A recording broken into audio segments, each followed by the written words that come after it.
What is going on, boys and girls? Welcome back for another one, or welcome if this is your first time checking out the channel. We welcome you. We are glad that the almighty YouTube algorithm has led you to us. Today we got the 1970 Dodge Charger from Kyosho. This is the brushless model, so this is relatively new. From what I can tell, A-Main is sold out of these things. They're listing them at about 330 bucks. I found one at my local hobby shop for 313, so I couldn't help but pick it up. Had to grab it, and I'm really struggling what I'm going to do with this thing. I mean, I already have an on-road car. I already have a felony. I might keep it, or I might give it to my father for Father's Day, who has he's restored a real 1970 Charger, so I think that's the direction that I'm leaning, but this is going to be really hard to give away.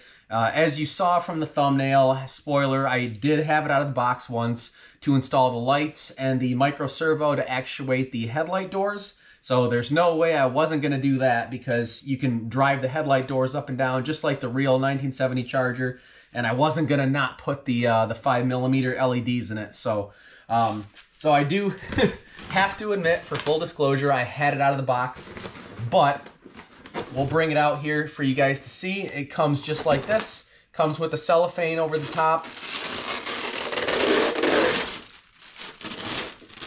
You pull this guy off. Comes with the car itself. So it's got your electric shaver grill. It's got the supercharger on the top with the working butterflies. May or may not be able to see that. I actually thought about hooking up a servo or hooking up a linkage to drive the butterflies. The tail lights will accept 3 LEDs each. I've got 2 in each right now. The headlights, like I'll show you guys shortly, 2 in each bucket. So those are molded plastic. Other than that, you got your standard radio, which is decent. I mean, it's feels a little bit cheap, a little bit flimsy. You got your steering trim, you got your throttle trim, you got your throttle endpoint adjustments, your steering dual rate, all the standard things you would expect to find on a radio. It's, for what you get, it's decent. And then, of course, you got your switch here for the channel that controls the headlight door. So I will show you guys that momentarily. You've got your standard instruction manual and your accessories here. Everything that you can buy for the vehicle comes right here. In my case, there's many micro servos you can go with. This is the one that I ended up going with to control the headlight doors. It was 15 bucks. It's the EcoPower 829, I believe it is, and it does just fine. You don't need anything fancy to control the headlight doors. I ended up going with 2 of the kits, 2 of the light kits. They are the Kyosho 97054.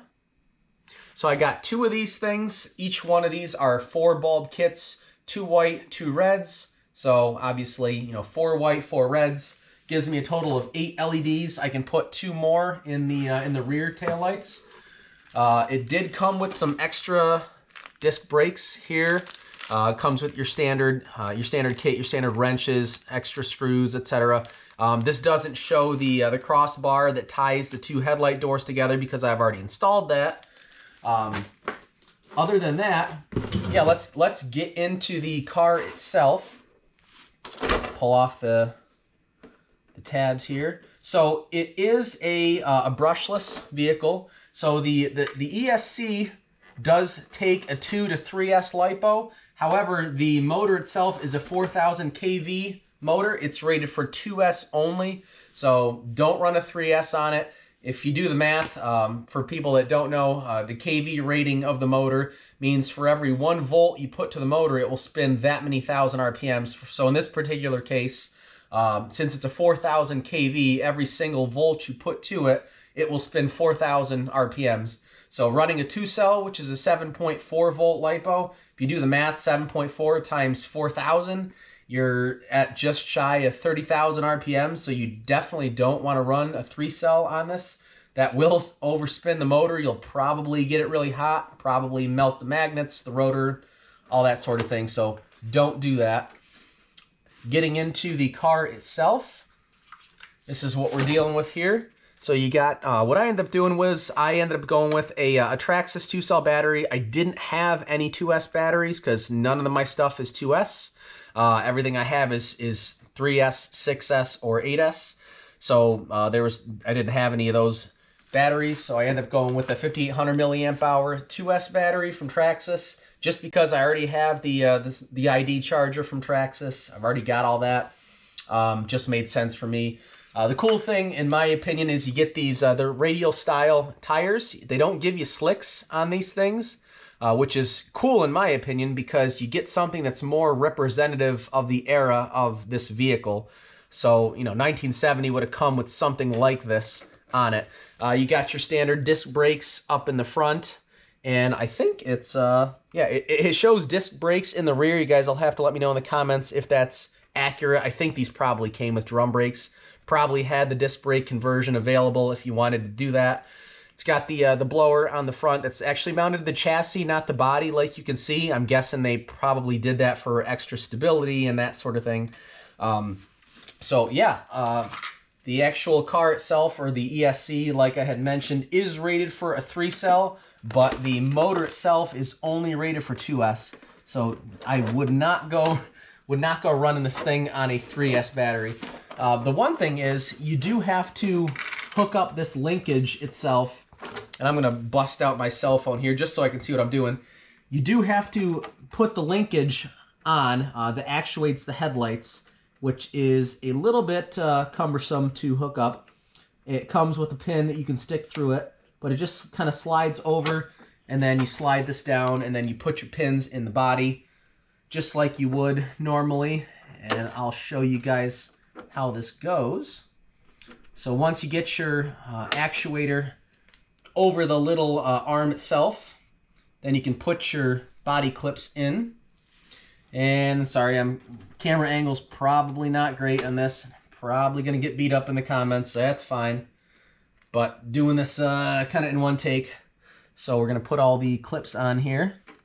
If I was smart, which I am not, I would have already powered on the ESC before I put these clips on. Let's see if I can get it with the body on here.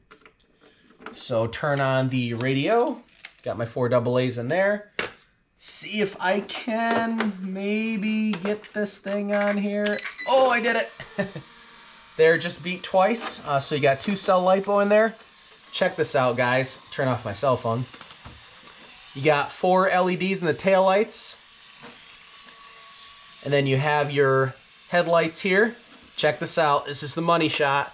So I've got everything wired to this other channel. Bam. So there's your headlights, up and down. How freaking cool is that? Get a little bit of light bleed through. I might actually try to wire them to that channel so it actuates the headlight doors and the lights at the same time. I think that'd be pretty badass. Turn them on and off at the same time. The other thing, so we should go over the body real quick. The body itself is pretty cool. You've got your molded windshield wipers. You've got the hard plastic mirrors with the little reflectors on them. So you got just your decals on the mirrors. You got your fuel door, molded fuel door in there, which I think is awesome. Your standard red stripe across the back end, across the deck lid, which is awesome.